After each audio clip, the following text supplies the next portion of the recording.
Om Swastiastu, saya Putu Gosama Sejenar, kelas 12 IPS 4 absen 34 akan menayangkan video tentang sejarah apartheid di Afrika Selatan.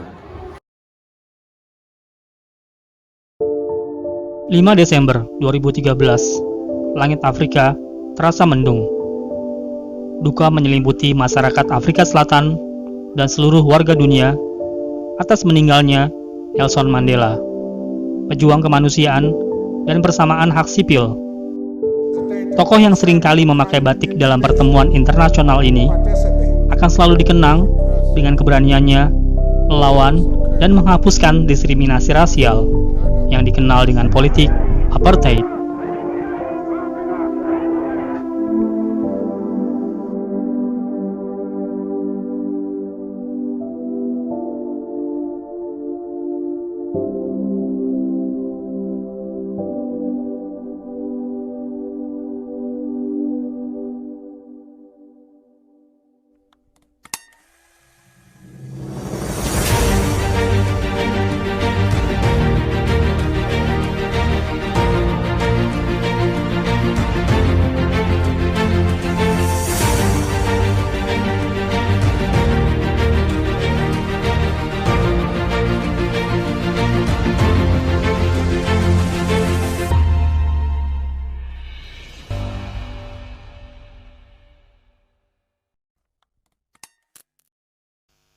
Afrika Selatan merupakan negara yang kaya akan berlian dan emas.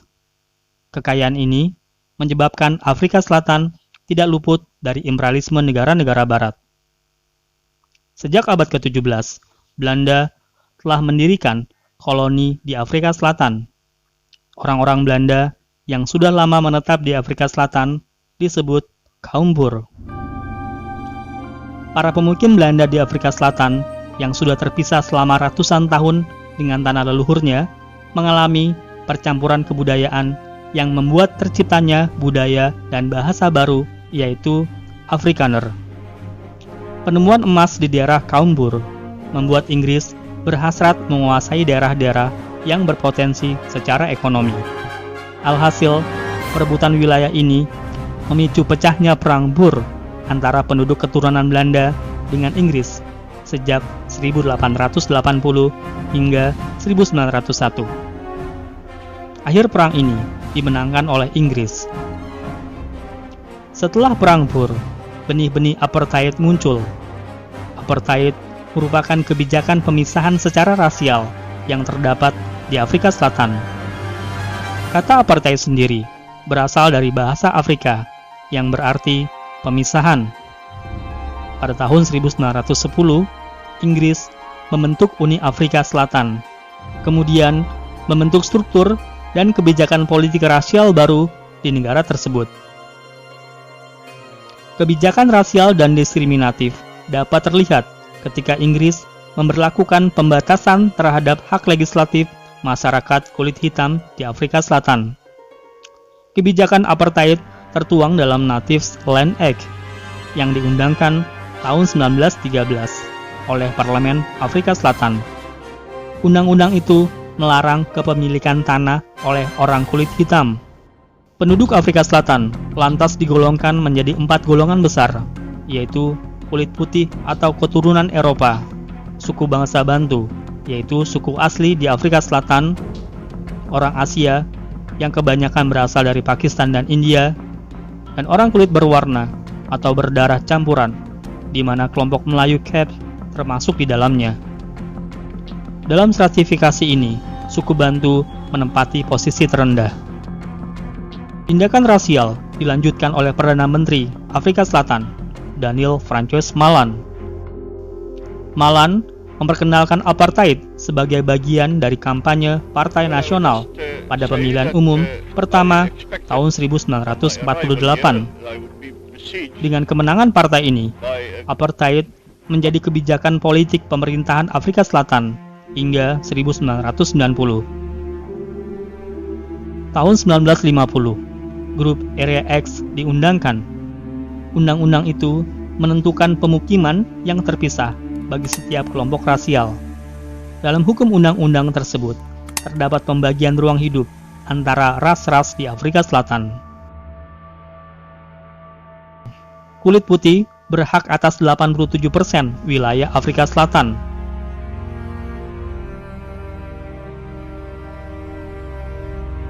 Sedangkan kaum kulit hitam hanya memperoleh 13%. Diskriminasi yang sama juga terjadi di sektor hidup yang lain, seperti pendidikan, sosial, budaya, dan lainnya. Beberapa undang-undang dan peraturan diskriminatif diantaranya sebagai berikut.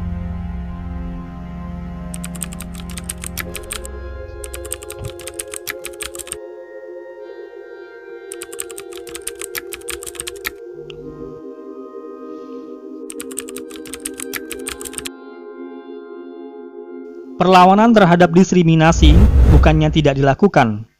African National Congress, ANC, atau Partai Kongres Nasional Afrika adalah sebuah partai politik Afrika Selatan yang berusaha melindungi dan memperjuangkan hak-hak warga kulit hitam. Nelson Mandela adalah salah satu tokoh dalam partai ini yang berjuang menghapuskan supremasi rasial kulit putih. Ketegangan dengan rezim apartheid makin memanas dan mencapai puncaknya pada tahun 1960 ketika sekitar 70 warga kulit hitam ditembak mati oleh polisi dalam insiden Sharpeville. Namun, tindakan kekerasan penguasa kulit putih tidak mematikan semangat perjuangan warga kulit hitam. Revolusi kaum pelajar segera menjalar ke ratusan pemukiman kulit hitam lainnya. Pemerintah segera memberlakukan keadaan darurat dan Partai Kongres Nasional Afrika dibubarkan oleh pemerintah. Pada tahun 1961, Nelson Mandela memimpin aksi menuntut persamaan hak dan penghapusan apartheid. Karena aksi-aksinya, Mandela ditahan dan dipenjarakan pada tahun 1962. Selain Nelson Mandela, beberapa tokoh lain yang berperan dalam upaya penghapusan apartheid adalah Desmond Tutu, Frederick de Klerk, dan Chris Hani. Masyarakat internasional juga turut mendesak pemerintah Afrika Selatan untuk menghapus kebijakan diskriminasinya. Afrika Selatan, sekitar tahun 1980-an, beberapa kali dilarang mengikuti event internasional seperti Olimpiade dan kejuaraan dunia karena masih menerapkan politik apartheid.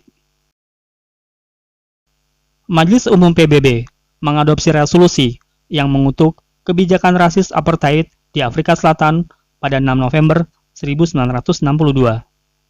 Sejak saat itu, Afrika Selatan terus mendapat kutukan dari dunia internasional, hingga mendapatkan hukuman dari Majelis Umum PBB.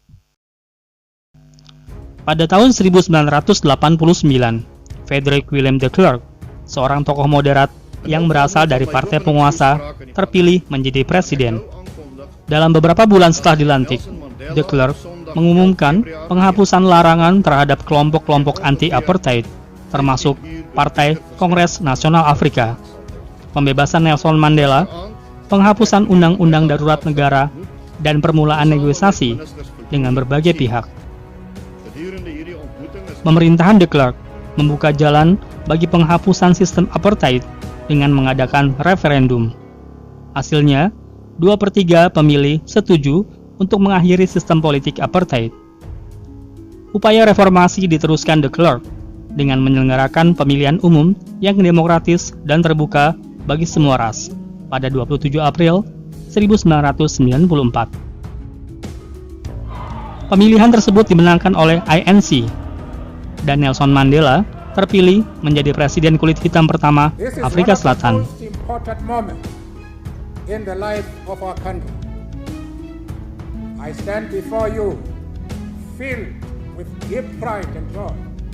Penghapusan politik apartheid menunjukkan bahwa kaum kulit hitam telah berhasil memperjuangkan hak-haknya. Dengan penghapusan ini, dominasi kaum kulit putih di Afrika Selatan secara resmi diakhiri. Setelah politik apartheid dihapuskan, banyak warga kulit putih khawatir jika pemerintah yang baru akan mengambil alih tanah dan lahan pertanian mereka. Akan tetapi, kekhawatiran tersebut tidak terbukti. Hingga saat ini, kaum kulit hitam dan kulit putih di Afrika Selatan telah hidup berdampingan.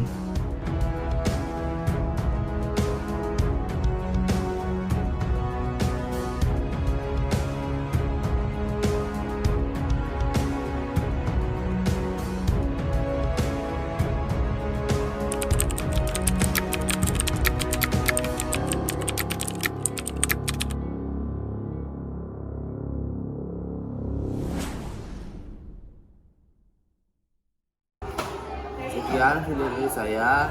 Akhir kata, saya tutup dengan para Santi. Om Santi Santi Santi Om.